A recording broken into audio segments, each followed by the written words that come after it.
नमो अरियन्ताणं नमो सिद्धाणं नमो आयर्याणं नमो उज्जयाणं नमो लय सव्वसाहूणम् एषो पञ्चनमुक्कारो सव्वपावपणासणो मङ्गलाणं च सव्वेसिं पठमं होयि मङ्गलं मङ्गलं भगवान् वीरो मङ्गलं गौतमप्रभु मङ्गलं स्थूलिभद्राद्या जैनधर्मोऽस्तु मङ्गलम् अज्ञानतिमिरान्धानां ज्ञानाञ्जनशलाकया नेत्रमुन्मीलितं येन तस्मै श्रीगुरवे नमः। આપણો વિષય ચાલી રહ્યો છે શ્રી બૃહદ સંગ્રહણી ગ્રંથ 12મી સદીના આચાર્ય શ્રી ચંદ્રસુરી સોજી મહારાજા સાહેબ દ્વારા વિરચિત આ શ્રી બૃહદ સંગ્રહણી ગ્રંથની અંદર આપણે 4 ગતિના જીવોની વિચારણા આપણે ટોટલ 34 દ્વારોની અંદર કરી. એના બાદ દંડક પ્રકરણ મુજબ 24 દ્વારોની અંદર એમની વિચારણા કરી 24 દંડક સ્વરૂપે. એના બાદ આપણે 14 રાજ લોકની વિચારણા કરી રહ્યા હતા. એની અંદર શાસ્ત્રકાર ભગવંતોએ બતાવ્યું છે કે ટોટલ 6 દ્રવ્યો છે. 6 દ્રવ્યોમાંથી આપણે ધર્માસ્તિકાય જોયો, અધર્માસ્તિકાય જોયો, આકાશાસ્તિકાય જોયો, ઉદ્ગલાસ્તિકાય લાસ્ટ ક્લાસની અંદર આપણે જોયો. હવે આજે જીવાસ્તિકાયને વિશે વિચારણા કરશું. તો ટોટલ 6 દ્રવ્યોમાંથી આ કેટલામો દ્રવ્ય આવ્યો? તો 5મો દ્રવ્ય જીવાસ્તિકાય. આને પણ અસ્તિકાય કહ્યું છે. અસ્તિકાય એટલે પ્રદેશોનો સમૂહ. તો જીવો આખા 14 રાજલોકની અંદર કેટલા છે? અનંતા છે. અને દરેક આત્માની અંદર અસંખ્ય એવા આત્મા પ્રદેશો છે. એટલે પ્રદેશોનો સમૂહ હોવાથી એક જીવને પણ જીવાસ્તિકાય કહ્યું. અથવા તો અનંતા જીવોને ભેગો જોઈએ તો એ બધાનો સામૂહિક રીતે વિચારણા કરીએ તો એ પણ જીવાસ્તિકાય. એટલે એ જીવાસ્તિકાયની અંદર જીવો આવે છે. અને શાસ્ત્રકાર ભગવંતોએ શું કહ્યું છે? જીવંતી પ્રાણાન ધારયંતી ઇતિ જીવા. આનો મિનિંગ શું થાય? કે જીવે છે, જેવો જીવે છે અને પ્રાણાન ધારયંતી એટલે પ્રાણોને ધારણ કરે છે. ઇતિ જીવા, તે જીવો છે. એટલે જીવો કોને કહ્યા? કે જે જીવે છે અને પ્રાણોને ધારણ કરે છે, તે છે જીવો. એમાં જીવે છે એ જ્યારે વિચારીએ ત્યારે આપણા માઇન્ડમાં એ આવશે કે હમણાં જે મનુષ્ય આપણને દેખાઈ રહ્યો છે, કે કીડી મકોડો કે કૂતરો બિલાડો જે પણ દેખાઈ રહ્યો છે એ જીવી રહ્યો છે. પછી કોઈક કીડીનું મૃત્યુ થયું તો હવે તે શું જીવ નહીં હશે? એ મૃત્યુ થઈ ગયું એટલે હવે તે જીવતો નથી. તો એમાં કેવું છે? કીડીનું મૃત્યુ થયું એ આપણે જે વિચારણા કરતા હોઈએ છીએ એ કઈ અપેક્ષાએ વિચારણા કરીએ છીએ? એના એ ભાવની અપેક્ષાએ વિચારણા કરીએ છીએ કે તે કીડી રૂપે તેનું મૃત્યુ થઈ ગયું એટલે હવે તે કીડી મટીને બીજા કોઈક ભાવની અંદર ચાલ્યો ગયો છે. હકીકતમાં તો એ જ થાય છે.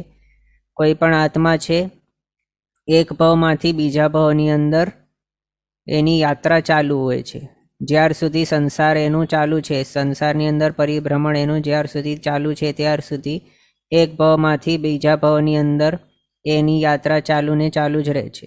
એ યાત્રાને જ જે પણ જીવોએ અટકાવી દીધી છે અથવા તો રોકી દીધી છે, નાશ કરી દીધું છે એ યાત્રાનો, અથવા તો ડેસ્ટિનેશન ઉપર જે પહોંચી ગયા છે તેવા જીવો મુક્ત જીવો કહેવાય છે અથવા તો સિદ્ધ જીવો કહેવાય છે. અને એ સિદ્ધ જીવોને પછી આપણને થશે કે તેઓ હવે એક ભાવમાંથી બીજા ભાવની અંદર તો જતા નથી અને કોઈક ભાવની અંદર કીડી રૂપે કે મનુષ્ય રૂપે કે દેવ રૂપે તો તે જીવતા નથી. એમનું પ્રીવિયસ જે મનુષ્ય ભાવ હતું એમને ત્યાંથી તેમનું મૃત્યુ થઈ ગયું છે.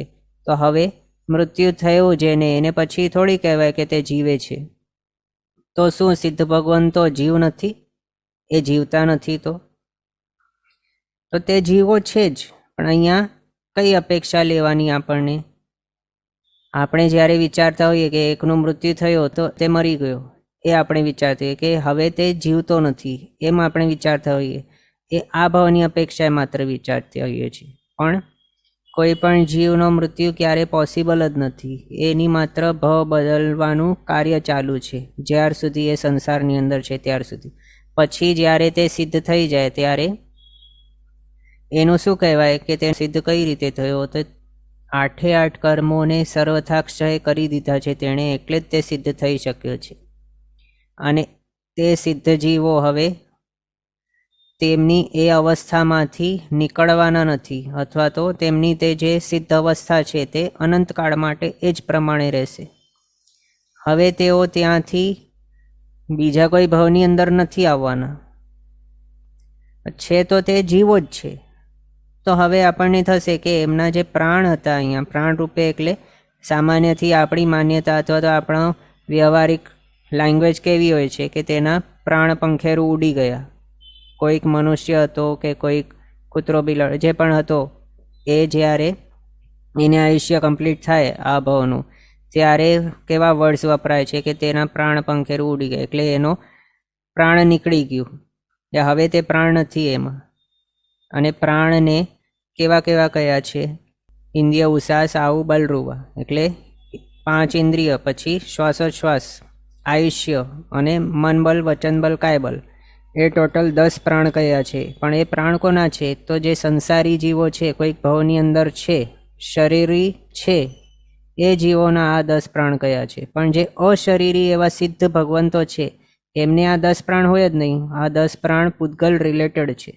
અને સિદ્ધ ભગવંતોને તો હવે શું છે? પૂતગલની સાથે કોઈ વ્યવહાર જ નથી.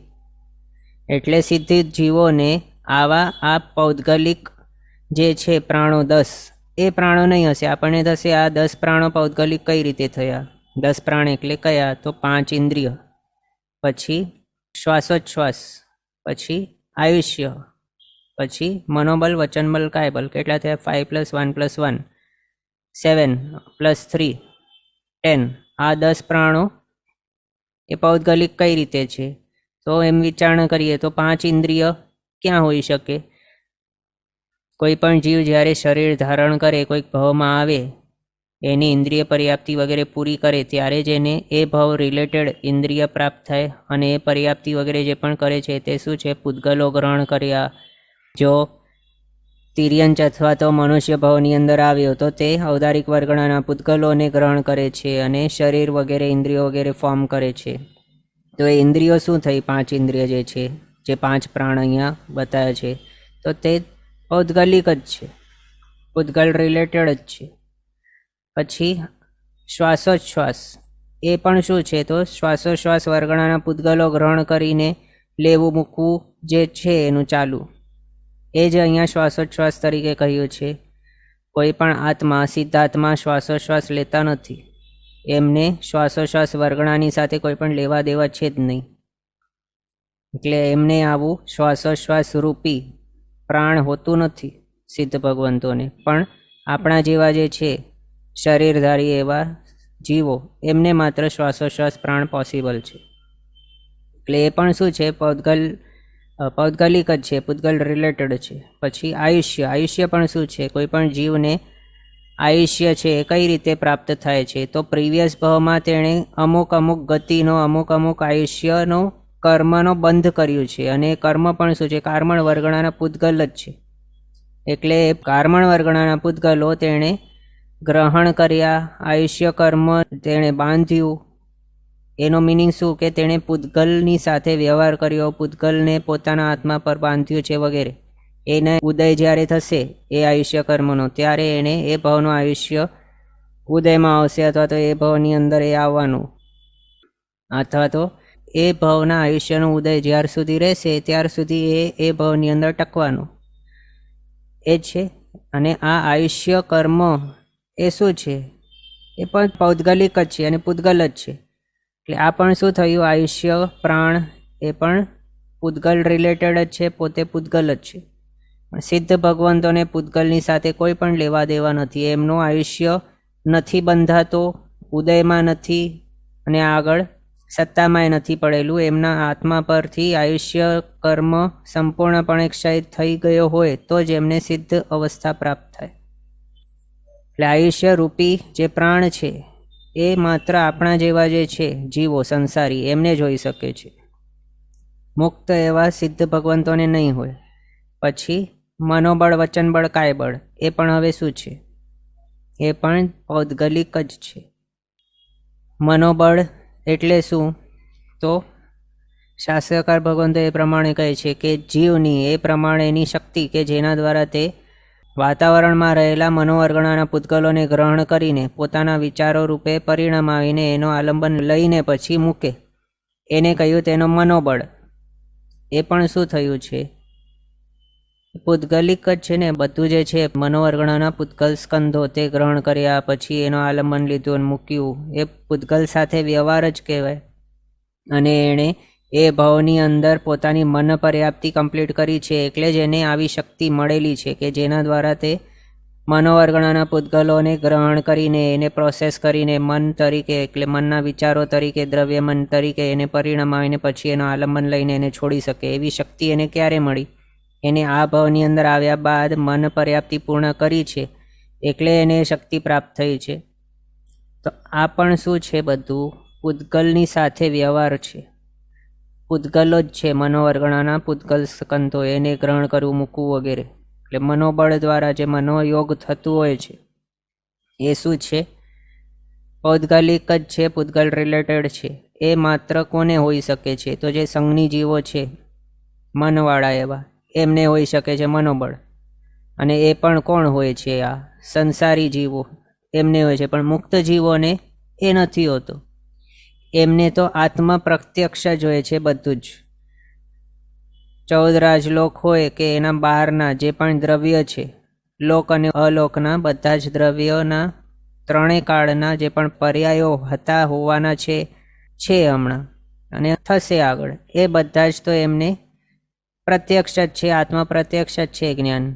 એમને કોઈ પણ ડાઉટ નથી, કંઈ પણ વિચારણા કરવાની નથી, કંઈ નથી કરવાનું. એટલે પૂતગલની સાથે એમનો કોઈ પણ રિલેશન નથી, મનોવર્ગણા સાથે કોઈ પણ એમનો વ્યવહાર નથી. એટલે મુક્ત જીવોને મન બલ રૂપી જે પ્રાણ છે એ પણ નહીં હશે. માત્ર આપણા જેવા જે છે સંજ્ઞી એવા મનવાળા સંસારી જીવો, એમને જ માત્ર એ હશે. પછી વચનબલ. વચનબલ એ હવે જ્યારે જીવ ભાષા પર્યાપ્તિ કમ્પ્લીટ કરે ત્યારે એને એ ભાવ રિલેટેડ વચનબલ પ્રાપ્ત થાય છે, જેના દ્વારા એ શું કરી શકે? તે વાતાવરણની અંદર ભમી રહેલા એવા જે ભાષા વર્ગણાના પૂતગલો છે એને ગ્રહણ કરીને ભાષા રૂપે પરિણામ આવીને પછી મૂકી શકે છે, વિસર્જન કરી શકે છે. એ પણ શું થયું? પૂતગલોની સાથે વ્યવહાર થયો. અને વચનબલ પણ મળ્યું છે. એ પણ જ્યારે પોતે શરીરધારી હશે અને એણે ભાષા પર્યાપ્તિ પૂર્ણ કરી હશે ત્યારે એને વચનબલ આવશે. અને વચન યોગ એનો જ્યારે કરશે ત્યારે વચન યોગ દ્વારા જે ભાષા વર્ગણાના પૂતગલો છે એને ગ્રહણ કરીને મૂકશે વગેરે બધું કરશે, બોલશે, એ બધું કરશે. એ પણ પૂતગલ રિલેટેડ છે, પૂતગલ સાથે વ્યવહાર છે. આવું વ્યવહાર એ માત્ર સંસારી જીવો જ કરી શકે, જેમની પાસે વચનબલ હોય. એવા એકેન્દ્રિયોને એ હોતો નથી. એ આપણે આગળ જોયું છે. 2 ઇન્દ્રિયથી પંચેન્દ્રિય જીવોની પાસે વચનબલ હોય. મનોબલ કોની પાસે હોય? તો જે સંજ્ઞી પંચેન્દ્રિય સંસારી જીવો છે એમને માત્ર હોય. પછી આ વચનબલ આપણે જોયું કોને હોય છે? તો એકેન્દ્રિયને છોડીને 2 ઇન્દ્રિયથી પંચેન્દ્રિય જે જીવો છે એમને. એકેન્દ્રિયને નહીં હોય. સિદ્ધ ભગવંતોને તો એ નહીં હોય. પૂતગલ સાથે એમનો કોઈ પણ વ્યવહાર નથી. એટલે અહીંયા વચનબલ રૂપી જે બલ છે પ્રાણ, એ પણ નથી સિદ્ધ ભગવંતોને. માત્ર આપણા જેવા સંસારી હોય જે એકેન્દ્રિય સિવાયના, એમને જોઈ શકે છે.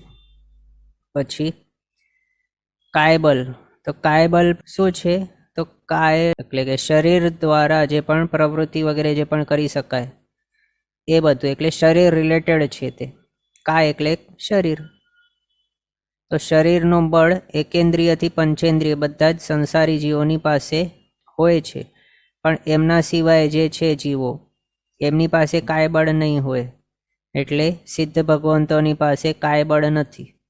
એનો મિનિંગ નથી કે તે દુર્બલ છે, મનોબલ નથી, કાયબલ નથી અને વચનબલ એ નથી, એટલે બલ વગરના નિર્બલ ને દુર્બલ એવા છે, એવું નહીં.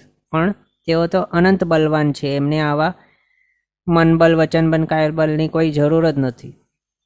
એ તો અનંત જ્ઞાની, અનંત દર્શનવાળા, અનંત ચારિત્ર ગુણવાળા, અનંત વીર્યવાળા છે. અનંત શક્તિ છે એમની અંદર. અનંત બલશાલી પણ આપણે કહી શકાય એવા છે સિદ્ધ ભગવંતો. પણ અહીંયા જેમની પાસે આ કાયબલ છે, તે કાયબલ કઈ રીતે પ્રાપ્ત થયો? તો એ જીવ તે કાય એટલે કે તે શરીર રિલેટેડ જે વર્ગણાઓ છે એ ગ્રહણ કરીને એ શરીરને પુષ્ટ કરતો રહે, ત્યારે તેને એ શરીરના રિલેટેડ એ કાયબલ પ્રાપ્ત થઈ શકે છે.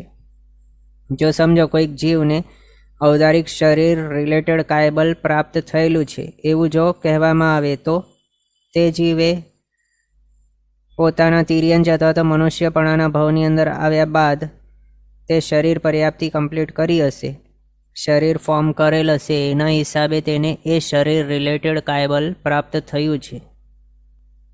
તો એ પણ એને પૂતગલો ગ્રહણ કર્યા એના હિસાબે એને કાયબલ મળ્યું છે, પૂતગલના રિલેટેડ છે. આમ જોઈએ તો કાયા શું છે? કાયા તો પૂતગલ જ છે. આત્માને કોઈ પણ કાયા કે કોઈ પણ શરીર હોતું જ નથી. જ્યારે શુદ્ધ આત્મા વિચારીએ તો શુદ્ધ આત્મા તો અશરીરી હોય છે. અને શરીરનો ડેફિનેશન જ શું છે? શીર્યતે યત તત્શરીરમ, એટલે જે ક્ષીણ થાય તે શરીર કહેવાય છે. સિદ્ધ ભગવંતોના તો એક પણ ગુણ એવો નથી કે જે ક્ષીણ થાય. એમની પાસે કંઈ પણ એવું છે જ નહીં કે જે ક્ષીણ થાય. શાશ્વત અવસ્થા અથવા તો અનંતકાળ માટે જે રહે એવી અવસ્થા છે એમની તો. પણ આપણા જેવા જે છે સંસારી જીવો, એમની પાસે જે ક્ષણિક છે અથવા તો જેમનું ક્ષય થવાનું છે એવી બધી વસ્તુઓ આપણી પાસે છે.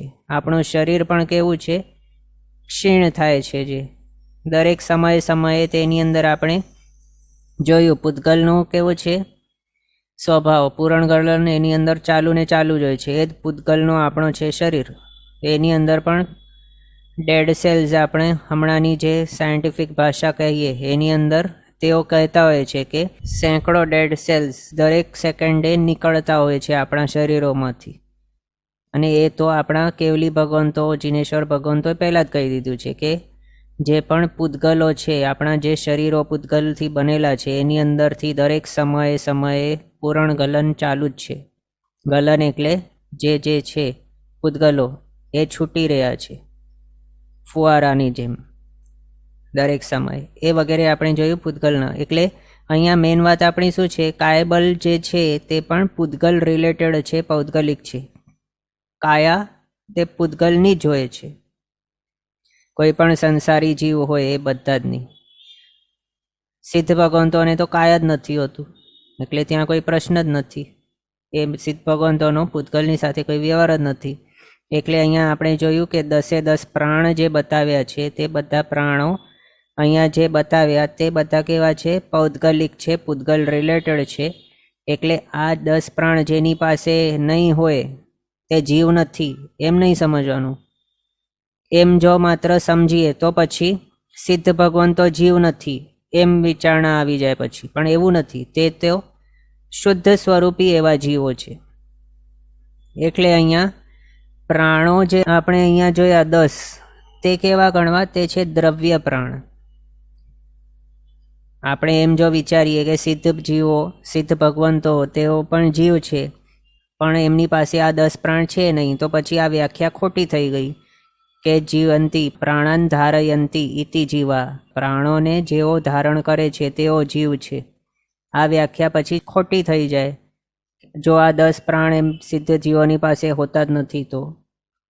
એટલે અહીંયા જે પ્રાણો બતાવ્યા છે, પ્રાણાન ધારયંતી જે બતાવ્યા છે, એ પ્રાણ કેવા લેવાના સિદ્ધ ભગવંતોને માટે? તો ભાવ પ્રાણ લેવાના. ભાવ પ્રાણ એટલે કયા? જ્ઞાન, દર્શન, ચારિત્ર વગેરે જે ગુણો છે આત્માના, તેઓ છે સિદ્ધ ભગવંતોના અથવા તો આપણા પણ ભાવ પ્રાણ. સિદ્ધ ભગવંતોની પાસે તો તે ભાવ પ્રાણો અથવા તો જે છે ગુણો, જ્ઞાન, દર્શન, ચારિત્ર આદિ જે ગુણોને ભાવ પ્રાણ બતાવે છે તે તો સંપૂર્ણપણે પ્રગટેલા છે. અનંત જ્ઞાન એમનું પ્રગટેલું છે, અનંત દર્શન વગેરે અનંત માત્રાની અંદર જેટલું છે સંપૂર્ણપણે પ્રગટેલું છે એવું છે. એટલે તેઓ પણ પ્રાણોને ધારણ કરે જ છે. એટલે સિદ્ધ ભગવંતો પણ જીવ જ છે. આપણે પણ જીવ છીએ, સિદ્ધ ભગવંતો પણ જીવ છે. આ રીતે જેઓ જીવે છે તે જીવ જેઓ પ્રાણોને ધારણ કરે છે, ભલે દ્રવ્ય પ્રાણો હોય કે ભાવ પ્રાણ હોય, એને જે ધારણ કરે તેઓ જીવ છે. પછી આગળ બતાવે છે કે જીવનું લક્ષણ શું છે, તો ઉપયોગ એ જીવનું લક્ષણ છે. ચૈતન્ય લક્ષણવાળો છે જીવ. ચૈતન્ય એટલે ચેતના. ચેતના જેમની પાસે હોય તે જીવ છે. જે અજીવ હોય એમની પાસે ચેતના નથી હોતી. બીજું ઉપયોગ. ઉપયોગ એટલે શક્તિનો વપરાશ. એ હવે આત્મા રિલેટેડ આપણે ઉપયોગની વિચારણા કરીએ તો આત્માની શક્તિ શું છે? જ્ઞાન ને દર્શન. તો જ્યારે આત્માનો જ્ઞાનરૂપી શક્તિનો વપરાશ ચાલુ હોય ત્યારે એનો જ્ઞાન ઉપયોગ કહેવાય, અને જ્યારે આત્માનો દર્શનરૂપી શક્તિનો વપરાશ થતો હોય તો ત્યારે એને દર્શન ઉપયોગ કહેવાય.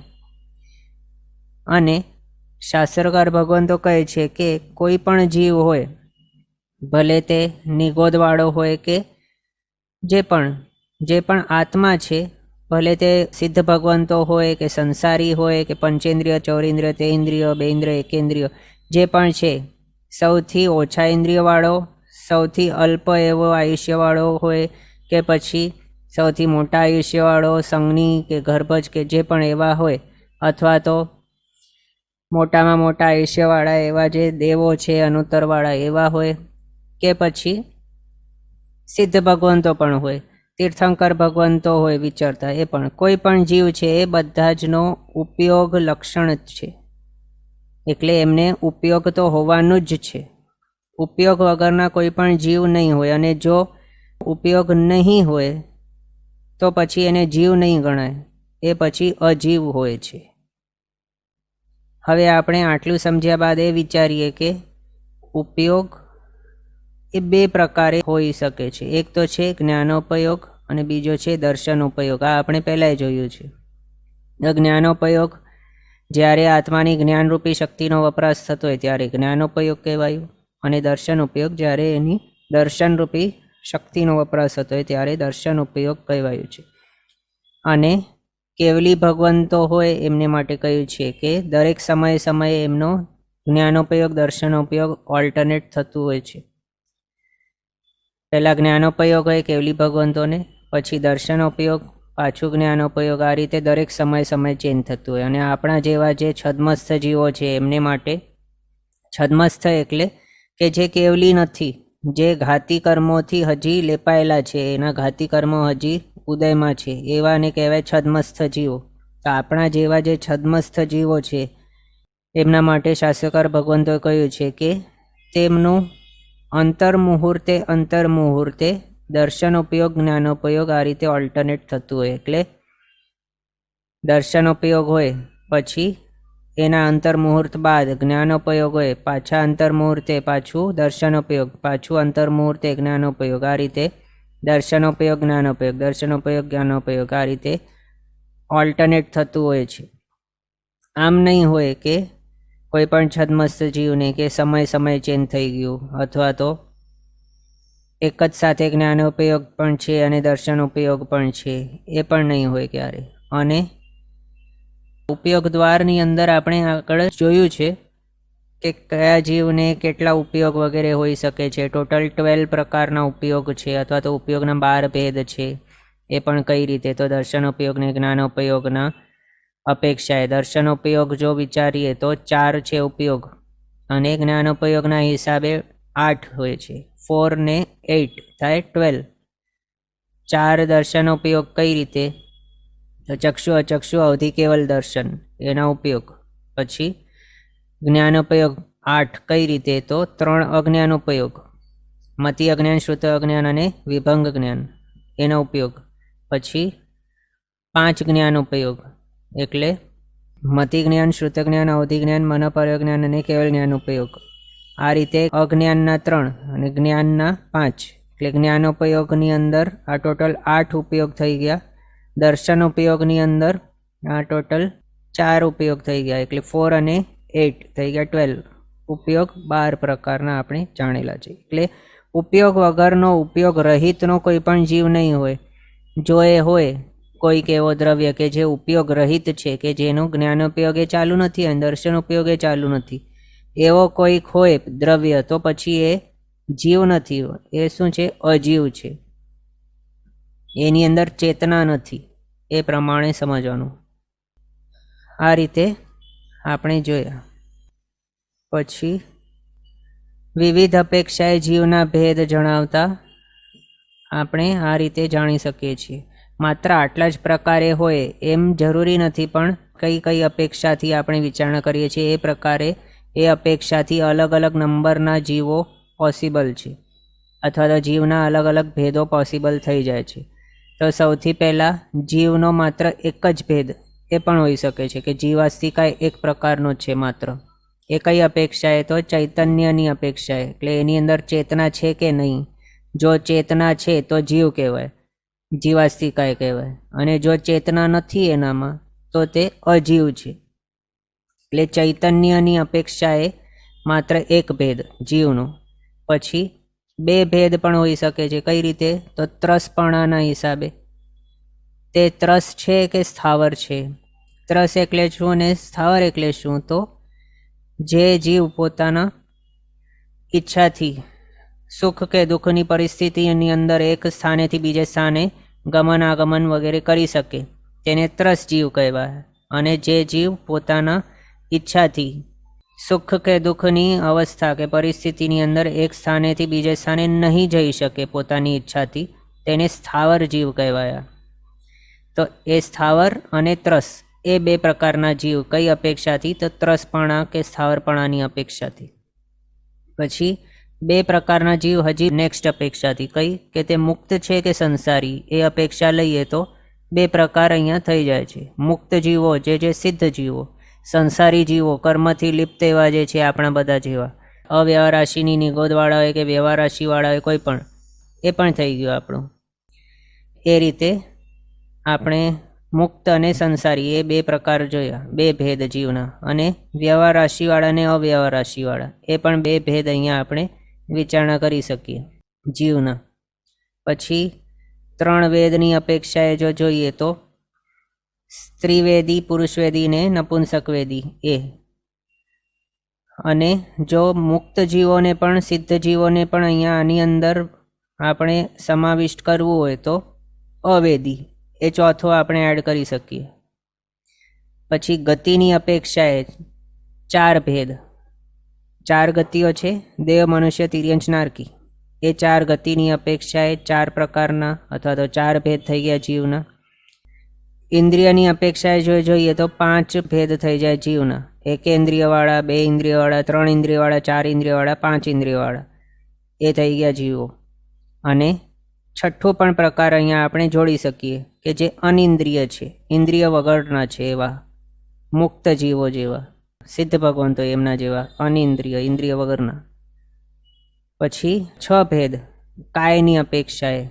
પૃથ્વી કાય છે એટલે પૃથ્વી રૂપી તેને શરીર મળેલું છે, કે પછી અપકાય છે, તેવું કાય, વાવકાય છે, વનસ્પતિ કાય છે કે ત્રસકાય છે, એના ઉપરથી કાયની અપેક્ષાએ છ ભેદ થઈ ગયા. અને અહીંયા અશરીરી આપણને જો એડ કરવું હોય તો એ અપેક્ષાએ આપણે સાત પ્રકાર પણ અહીંયા સમજી શકીએ, સાત ભેદ. પૃથ્વી કાય, અપકાય, તેવું કાય, વાવકાય, વનસ્પતિ કાય, ત્રસકાય અને અશરીરી અથવા તો કાય વગરના એવા. આમ કોઈ ઠેકાણે આપણને લખેલું મળે એવું જરૂરી નથી, પણ આપણે માત્ર અપેક્ષા અલગ અલગ લઈએ તો કઈ રીતે આપણે વિચારણા કરી શકીએ એ અહીંયા આપણે જોઈ રહ્યા છીએ. પછી નવતત્વ પ્રકરણ છે, એના મુજબ 14 જીવ સ્થાનો કે 14 જીવના ભેદ બતાવ્યા છે. કઈ રીતે? તો સ્થાવરના ચાર ભેદ બતાવ્યા, સૂક્ષ્મ અને બાદર એના પર્યાપ્ત અને અપર્યાપ્ત એવા સ્થાવરો, એ થઈ ગયા ચાર ભેદ. પછી બેન્દ્રિય, તેન્દ્રિય, ચૌરેન્દ્રિય એના પર્યાપ્ત અને અપર્યાપ્ત થઈ ગયા કેટલા? તો છ અને 4 10 થઈ ગયા. પછી પંચેન્દ્રિયના અસંગની અને સંગની પંચેન્દ્રિયના પર્યાપ્ત ને અપર્યાપ્ત થઈ ગયા 4, એટલે કેટલા થઈ ગયા? 4 ને 6 અને 4 થઈ ગયા 14 જીવભેદો. એ છે નવતત્વ પ્રકરણના મુજબ જીવભેદ 14. પછી દંડક પ્રકરણના મુજબ આપણે જોયા અલગ અલગ 24 દંડકોની અંદર એને વિભાજિત કરીને બતાવ્યા છે 4 ગતિના જીવોને. એ અપેક્ષાથી જોઈએ તો 24, અને જીવ વિચારની અપેક્ષાએ જો જોઈએ તો 563 જીવ ભેદો પણ આપણે જાણી શકીએ છીએ. એટલે અલગ અલગ અપેક્ષાએ જીવના ભેદ અલગ અલગ નંબરના પોસિબલ છે. આ તો અહીંયા માત્ર આપણે થોડા લખ્યા છે, પણ અપેક્ષા કઈ કઈ રીતની લીધી છે એના હિસાબે અલગ અલગ નંબર પણ આવી શકે છે. એ અપેક્ષા ઉપર ડિપેન્ડન્ટ છે કે કઈ અપેક્ષા આપણે લીધી છે એ. આ રીતે આપણે વિવિધ અપેક્ષાએ જીવના ભેદો જોયા. આગળ જીવાસ્તિકાયને વિશે વિચારણા કરીએ તો દ્રવ્યથી જીવ કેટલા છે? તો આખા 14 લોકની અંદર જ છે જીવો, અને એ કેટલા છે? તો અનંતા છે. માત્ર એકેન્દ્રિય જો જોઈએ તો એકેન્દ્રિય અનંત જ થઈ જાય છે. 2 ઇન્દ્રિય, 3 ઇન્દ્રિય, 4 ઇન્દ્રિય વગેરે જે છે એ તો અસંખ્ય અસંખ્ય નંબરના હોય છે, પણ એકેન્દ્રિય જે સ્ટાર્ટિંગ પોઈન્ટ છે એકેન્દ્રિય, એ જ જો જોઈએ તો નિગોદ જ કેટલા છે? 14 લોકની અંદર નિગોદના અસંખ્ય ગોળા છે. દરેક ગોળાની અંદર અસંખ્ય નિગોદ છે, અને એ દરેક નિગોદ જે છે એની અંદર એટલે નિગોદ એટલે એના શરીર, અને એ દરેક શરીરની અંદર અનંત અનંત આત્માઓ છે. એટલે અનંત ઇન્ટુ અસંખ્ય એટલા બધા નંબરના તો નિગોદ જ છે. એના સિવાય બાકી જે છે નોન નિગોદ તે તો બધા અસંખ્ય અસંખ્ય જાણો. પણ એમ જો વિચારીએ તો જીવાસ્તિકાએ આખા 14 લોકની અંદર જોઈએ, અલોકની અંદર તો છે જ નહીં જીવો, માત્ર લોકની અંદર જ છે, તો એ કેટલા થઈ જાય? સંખ્યાના અપેક્ષાએ તો અનંતા. આમ જીવ દ્રવ્ય તરીકે વિચારીએ, 6 દ્રવ્યમાંથી જીવ કેટલા છે? તો એક જ છે. જીવાસ્તિકાય જ એક જીવ છે, પણ જીવો કેટલા છે એનો નંબર જો જોઈએ તો અનંત. પછી ક્ષેત્રથી ક્યાં ક્યાં ફેલાયેલા કે પસરેલા કે ક્યાં ક્યાં છે તે, તો જીવો 14 લોકની અંદર જ છે, એટલે કે લોકાકાશ પ્રમાણ જ છે તેમનું ક્ષેત્ર. અલોકની અંદર કોઈ પણ જીવ નથી. પછી કાળથી ક્યાં કેટલા છે? તો કોઈ પણ જીવનું ઉત્પત્તિ નથી થયેલી, એટલે ભવની અંદર ભલે ઉત્પન્ન થયો કે જન્મ લીધું, પણ કોઈ પણ નવો જીવાસ્તિકાય અથવા તો નવો આત્મા કોઈ પણ ઉત્પન્ન થતો નથી, અને કોઈ પણ આત્માનો નાશ થતો નથી. આત્મા માત્ર અહીંયાથી ત્યાં મુસાફરી કરતો હોય છે, જે સંસારની અંદર હોય છે તે. અને જે ભવ્ય જીવો એવા હોય કે જેઓએ આઠે કર્મનો ક્ષય કરી દીધો, તેઓ પોતાના ડેસ્ટિનેશન ઉપર પહોંચી જાય છે સિદ્ધ ક્ષેત્રમાં. ત્યાં એ તેઓ અનંતકાળ માટે રહે છે, એટલે એમનો નાશ પણ ત્યાં કંઈ થતો નથી. આત્મા તરીકે તેમનો નાશ નહીં થાય. આત્મા અનાદિકાળથી હતો, અનંતકાળ માટે રહેવાનો છે. અવ્યવહાર રાશિની અંદર પણ જે જાતિ ભવ્ય જીવો જે છે તેઓ અનાદિકાળથી ત્યાં હતા, જીવતા જ હતા, હમણાં છે, અને અનંતકાળ માટે ત્યાં જ રહેશે. ત્યાં જ જન્મ મરણ તેમનું ચાલુ જ રહેશે. એટલે એવું ટાઈમ નહીં આવશે ક્યારે પણ કે તેમનો આત્મા મટી ગયો અને એમનો આત્માનો નાશ થઈ ગયો કે કંઈ પણ, એવું નહીં થશે. અનંતકાળ માટે તેમનો આત્મા તો રહેવાનો જ છે. બાકી પણ જે પણ જીવો છે, મનુષ્ય હોય, દેવ વગેરે જે પણ છે જીવો સંસારની અંદર, વ્યવહાર રાશિમાં હોય કે અવ્યવહાર રાશિમાં હોય કે સિદ્ધ થઈ ગયા હોય, એ બધા તો ઉત્પત્તિ નથી થઈ અને એનો નાશ પણ નથી થવાનો. એટલે તેઓ શાશ્વત છે, અનાદિથી હતા અને અનંતકાળ માટે રહેવાના છે. પછી ભાવથી જીવાસ્તિકાય, તો એનો વર્ણ, ગંધ, રસ અને સ્પર્શ નથી, એટલે એનાથી રહિત છે તેઓ. વર્ણ વગરનો છે આત્મા. આત્માનો કોઈ ગંધ નથી, ન તો સુગંધ છે ન તો દુર્ગંધ છે. તો જે પણ ગંધ કે વર્ણ કે પછી રસ કે સ્પર્શ જે પણ આપણને અનુભવાય છે તે બધું શું છે? તો પૂતગલનું જ છે. પાવડર, પફિંગ વગેરે જે પણ પરફ્યુમ વગેરે લગાડવું પડે છે તે દુર્ગંધી એવો ઔદારિક શરીર મળેલું છે આપણને, આપણના અશુભ એવા કર્મોના હિસાબે. એના હિસાબે આપણને તે ગંધ, રસ, સ્પર્શ વગેરે વર્ણ વગેરે દેખાતું હોય છે, અનુભવાતું હોય છે. એ બધું પૂતગલના લક્ષણો અથવા તો પૂતગલના ગુણો છે તે વર્ણ, ગંધ, રસ, સ્પર્શ. પણ જીવનો કોઈ પણ વર્ણ નથી, ન તો વ્હાઈટ છે, ન તો બ્લેક છે, ન તો પીળો વગેરે છે, ન લાલ છે. કેવો એ વર્ણ વગરનો છે આત્મા. એનો કોઈ પણ ગંધ નથી, સુગંધ દુર્ગંધ કંઈ નથી. રસ નથી, મીઠો, ખારો, કડવો વગેરે કોઈ પણ રસ નથી, ટેસ્ટ નથી, સ્પર્શ નથી, ચીકણો કે પછી મુલાયમ કે કઠોર કે સ્નિગ્ધ ઉષ્ણ એવું બધું કોઈ પણ શીત વગેરે સ્પર્શ આત્માના નથી. એટલે વર્ણ, ગંધ, રસ અને સ્પર્શથી રહિત છે આત્મા કે જીવાસ્તિકાય. પછી ગુણ. ગુણ કયા છે આત્માના? તો જ્ઞાન, દર્શન આદિ અનંત ગુણો છે. અનંત જ્ઞાન, અનંત દર્શન, અનંત ચારિત્ર, અનંત વીર્ય વગેરે અનંત ગુણો છે આત્માના કે જીવાસ્તિકાયના. એ રીતે આપણે જીવાસ્તિકાયનો જાણ્યું. હવે જીવના માટે કહેવાયું છે કે આત્મા છે તે આત્મા જ્યારે સંસારની અંદર ભમતો હોય ત્યારે તે અલગ અલગ એવા શરીરો ધારણ કરતો હોય છે. અને એ પણ ધારણ કરે એટલે શું મિનિંગ થયો એનું? તો પર્યાપ્તિને વિશે આપણે જ્યારે વિચારણા કરતા હતા પર્યાપ્તિ દ્વારની અંદર, ત્યારે આપણે જાણ્યું હતું કે તે આત્મા ઉત્પત્તિ સ્થાને આવે અને પછી પોતાના એ ભાવના માટે તેને પ્રીવિયસ ભાવોમાં જેવા કર્મ બાંધ્યા હતા એવા કર્મના ઉદયના હિસાબે તે આત્મા આ ભાવની અંદર એનો એ પ્રકારનું એ પ્રમાણનું શરીરની રચના કરવાનું સ્ટાર્ટ કરી દે. એટલે પોતાના આ ભાવનો શરીર પોતે આત્મા જ બનાવે છે અને એ પણ પોતાના પ્રીવિયસ કરેલા કર્મોના આધારે એના ઉદયના કારણે બનાવે છે. અને એ પણ ક્યાંથી બનાવે છે? તો આત્મામાંથી પૂતગલ નથી નીકળતા, પણ ઉત્પત્તિ સ્થાને જે વાતાવરણની અંદર રહેલા હોય છે એવા એ આત્માના એ કર્મ જે પણ હોય એના ઉદયને યોગ્ય જે હોય, એટલે કે જો તે અહીંયા તિર્યંજ કે મનુષ્ય બનવાનું હોય અને એમાં અશુભ એવા કર્મના ઉદયથી એને જો અશુભ એવા શરીર વગેરે મળવાનું હોય તો એ જે અહીંયા ઉત્પત્તિ સ્થાને આવે છે ત્યાંના વાતાવરણમાંથી ઔદારિક વર્ગણાના અશુભ એવા પૂતગલ દ્રવ્યો વર્ગણાઓને ગ્રહણ કરશે અને પછી એનો એવો અશુભ કર્મના ઉદયના કારણે અશુભ એવો શરીર ફોર્મ કરશે. એટલે કોઈએ પણ કોઈ પણ આત્માને શરીર આપ્યો નથી, અથવા તો તે આત્મા કોઈ પણ બીજા આત્માના શરીરની અંદર ઘૂસી નથી જતો. એટલે કે કોઈ પણ જીવ બીજા જીવના શરીર પર અતિક્રમણ નથી કરતું.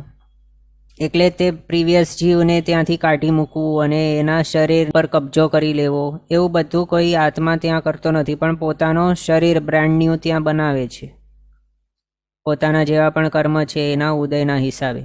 શુભ હોય તો શુભ, અશુભ હોય તો અશુભ, જેવું પણ એને ભાવ મળ્યું હોય એવું. જો દેવ નારકી બન્યો હોય તો વૈક્રિય વર્ગણાને ગ્રહણ કરે, વૈક્રિય શરીરો ફોર્મ કરે. નારકીના તો વૈક્રિય શરીર કેવા છે? અત્યંત અશુભ, અત્યંત દુર્ગંધી, એના વર્ણ, ગંધ, રસ, સ્પર્શ અત્યંત એવા અશુભ હોય છે. એવા અત્યંત અશુભ વૈક્રિય વર્ગણા ત્યાંથી ગ્રહણ કરે નારકીનો જીવ. દેવોનો હોય તે શુભ વર્ગણાઓ ગ્રહણ કરે, વૈક્રિય વર્ગણા ઉત્પત્તિ સ્થાનેથી. એટલે શું કરે છે આત્મા? પોતાના ઉત્પત્તિ સ્થાને આવીને પોતાના જે પણ કર્મનો ઉદય છે એના હિસાબે તે પ્રકારની વર્ગણાઓ તે જ વાતાવરણમાંથી ગ્રહણ કરે છે અને પછી એનો પોતાના કર્મના ઉદયના પ્રમાણે અલગ અલગ સાઇઝ કે અલગ અલગ શેપના કોઈ પણ પ્રકારના એવા શરીરનું એનું ફોર્મેશન પોસિબલ છે. અને એમાં પણ જો એકેન્દ્રિય બનવાનું હોય તો એ પ્રમાણેનું શરીર ફોર્મ કરે. જે પણ ગતિનું હોય એ ગતિના પ્રાયોગ્ય એવા શરીર વગેરે તેની રચના તે કરે છે. અને પછી એ શરીરની અંદર તેના આત્મપ્રદેશો ફેલાઈને રહે છે. એટલે જે પ્રમાણે પાણી કે કોઈ લિક્વિડ કેવા હોય છે કે પાણી જે વાસણની અંદર જાય એ વાસણનું શેપ ધારણ કરી લે, એ જ રીતે અહીંયા આત્મા જે પ્રકારનું શરીરની રચના કરે એ આકારે તે પછી એ ભાવની અંદર રહેલું જાણવું.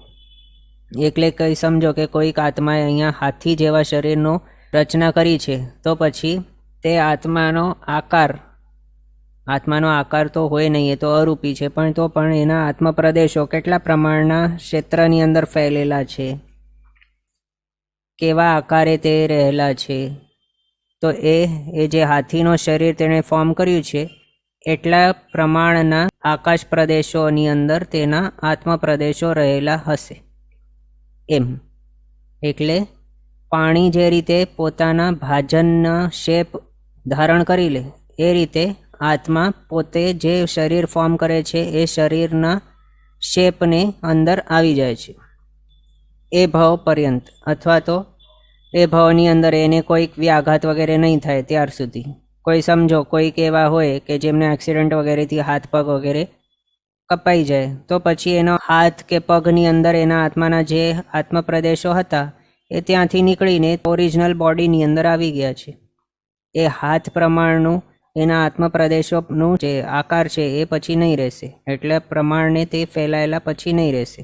એટલે આ રીતે તે જ ભવની અંદર પણ ફેરફાર પોસિબલ છે. આત્માના જે આકાર એ ભવની અંદર રહેલું છે એની અંદર એમ.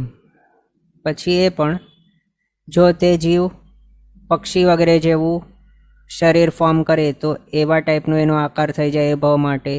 બટરફ્લાય વગેરે જે છે ચૌરેન્દ્રિય એના જેવું જો એ શરીર ફોર્મ કરે તો એના આકારે હોય. જલચર વગેરે જેવા હોય શરીર તેના તો એના આકારની અંદર હોય. સાપ વગેરે હોય. એટલે જે પણ જેવા પણ પ્રકારનું શરીર તેણે ફોર્મ કર્યું છે એના કર્મ છે એના ઉદયના હિસાબે એ પ્રકારે એનો આકાર એ ભવની અંદર રહેશે. એમ આપણે જાણ્યું પાણી જે રીતે આકાર ગ્રહણ કરી લે છે એ રીતે પોતાના જે છે શરીર એનો આકારની અંદર આ આત્મા રહેલા હોય છે.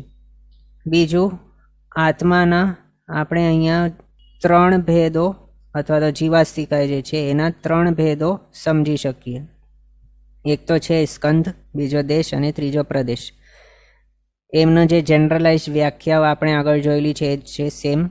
સ્કંદ એટલે તે દ્રવ્યનો આખો ભાગ અથવા તો તે આખું દ્રવ્ય, એ કોઈક એક જીવ છે આખું, તે એનો સ્કંદ આપણે કહી શકીએ.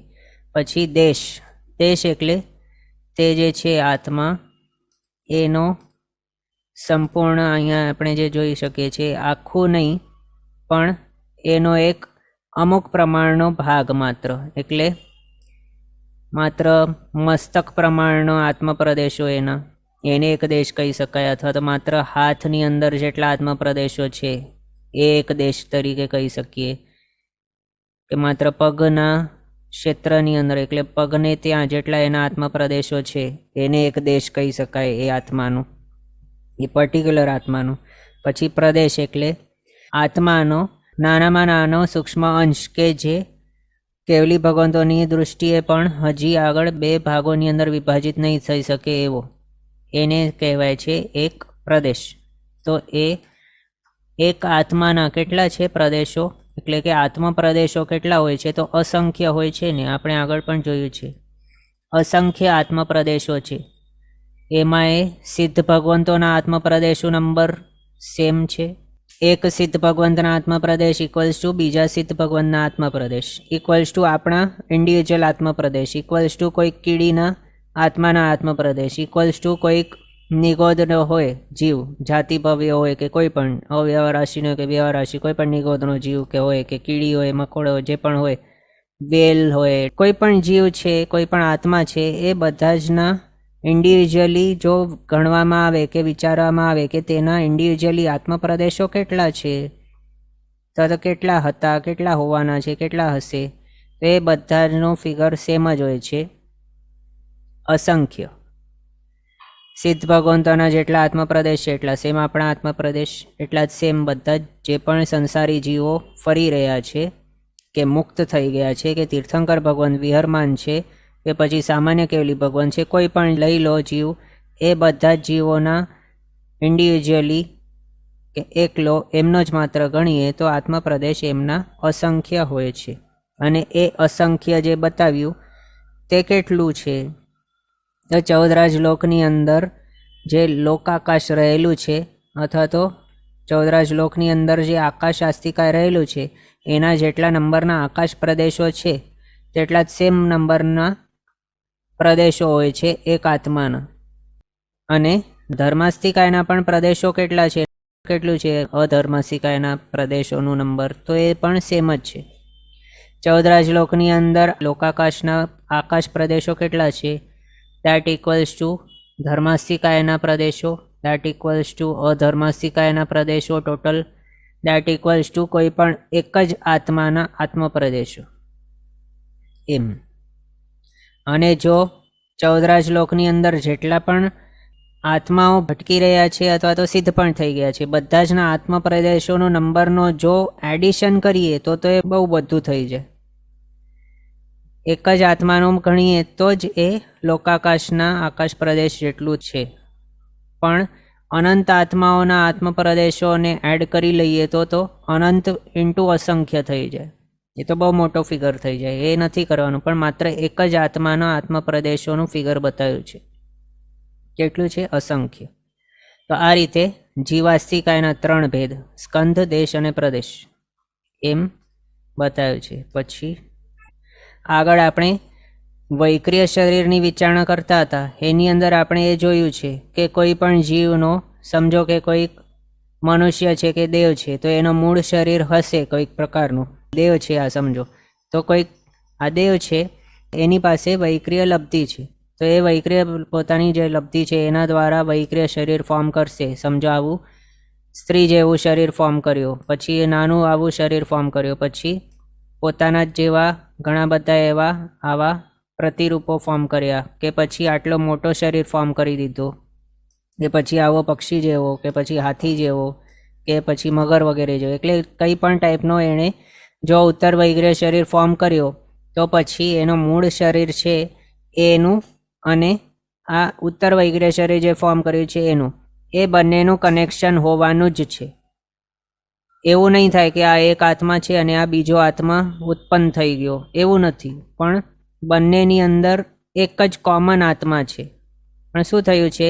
એ બંનેની અંદર એક કનેક્શન રૂપે આત્મપ્રદેશોની શ્રેણી, એક વાયર તરીકે, વાયર નહીં કહી શકાય પણ આપણે સમજમાં આવે એટલે આપણે કહીએ છીએ વાયર કે કનેક્શન.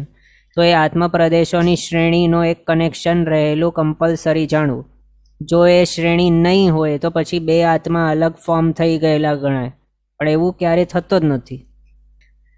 બંને ભલે શરીર આપણને અલગ દેખાય, ભલે 2 શરીર 4 5 વગેરે અસંખ્ય કેટલા પણ આ શરીર એને ઉત્તર વૈગ્રહ શરીરો ફોર્મ કર્યા છે, તો એ બધાની સાથે એ મૂળ શરીરનો કનેક્શન હોવાનું જ છે કમ્પલસરી.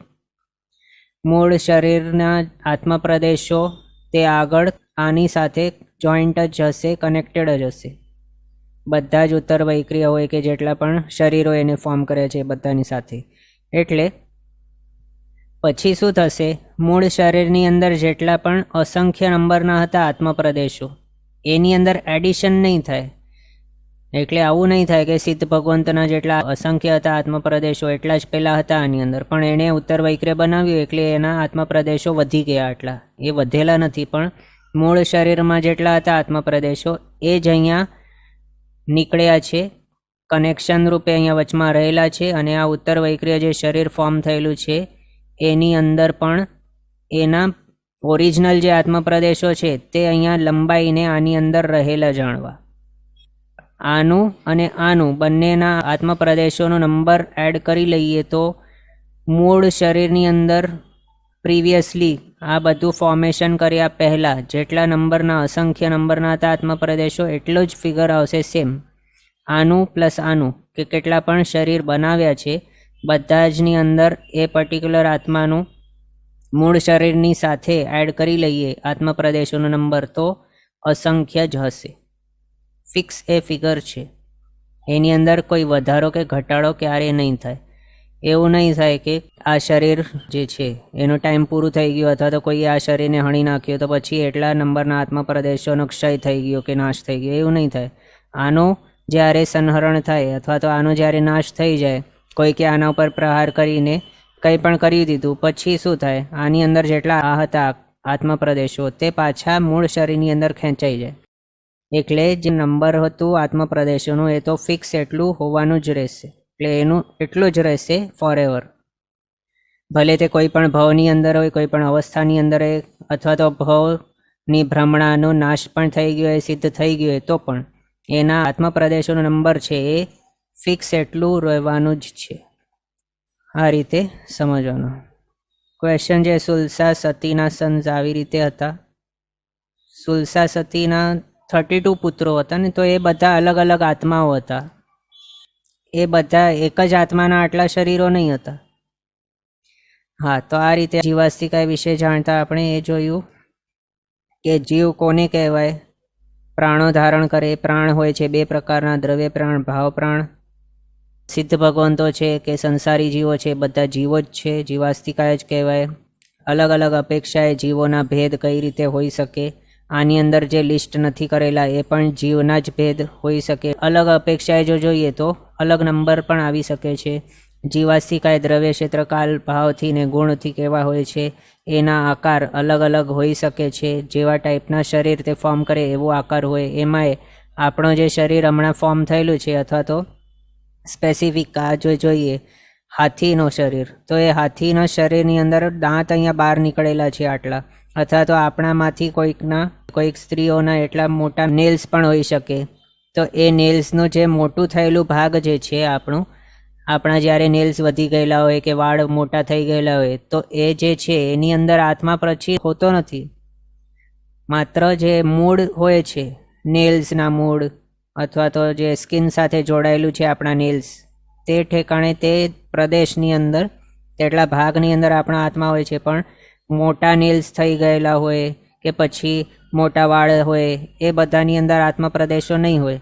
એ જ રીતે આપણા જે લંગ્સ છે એની અંદર પોલાણના ભાગો હોય કે પેટની અંદર પોલાણના ભાગ વગેરે જે પણ હોય, એની અંદર પણ આત્મા ત્યાં પોલાણના ભાગની અંદર હોતો નથી. પણ બાકી તો જે પણ આપણો શરીર છે એની અંદર હોય છે. એટલે કેટલીક જગ્યા હોય, કેટલીક જગ્યાએ નહીં હોય. એના જ હિસાબે આપણે આગળ જોયું કે જ્યારે કોઈક જીવ સિદ્ધ થઈ જાય ત્યારે શું થાય છે, એનો જે પણ મનુષ્ય તરીકેનો શરીર હતો એનો 1/3 ભાગ ઓછું થઈ જાય છે, અને એ જ આકાર, એ જ ફોર્મ, એનું અંતિમ સ્ટેજ, અંતિમ આકાર અહીંયા જેવું પોઝિશન હતું એની માંથી 1/3 હાઇટ માઇનસ કરી લઈએ, 2/3 હાઇટ રાખીએ તો તેટલા પ્રમાણે ત્યાં સિદ્ધ ભગવંતોનું જીવ ત્યાં હોય છે. એ પ્રમાણે આપણે જોયું. એ પણ કઈ રીતે, તો પોલાણોની અંદર આત્મા પ્રદેશો આવી જાય છે એના હિસાબે એ જોયું. પછી સ્કંદ દેશ પ્રદેશ 3 ભેદ જોયા. આત્મા પ્રદેશોની શ્રેણી હોય છે. ક્યારે પણ આત્મા એકમાંથી 2 નહીં થાય, 4 નહીં થાય, 5 વગેરે નહીં થાય. આત્મા પ્રદેશોનો નંબર વધે નહીં, ઘટે નહીં, એ વગેરે આપણે જોયું. હવે આગળના પદાર્થ આપણે નેક્સ્ટ ક્લાસની અંદર કન્ટિન્યુ કરશું અવસરે. જીનાજ્ઞા વિરુદ્ધ કંઈ પણ બોલાય તો મિચ્છામિ દુક્કડમ. સર્વમંગલ માંગલ્યમ સર્વકલ્યાણકારણમ પ્રધાનમ સર્વધર્માણામ જૈનમ જયતિ શાસનમ. પ્રણામ. બધા શાતામાં રહેજો, જીનાજ્ઞાપૂર્વકનું જીવન જીવજો, સર્વવીરતી તરફ આગળ વધજો અને મનુષ્ય ભાવ સફળ કરજો.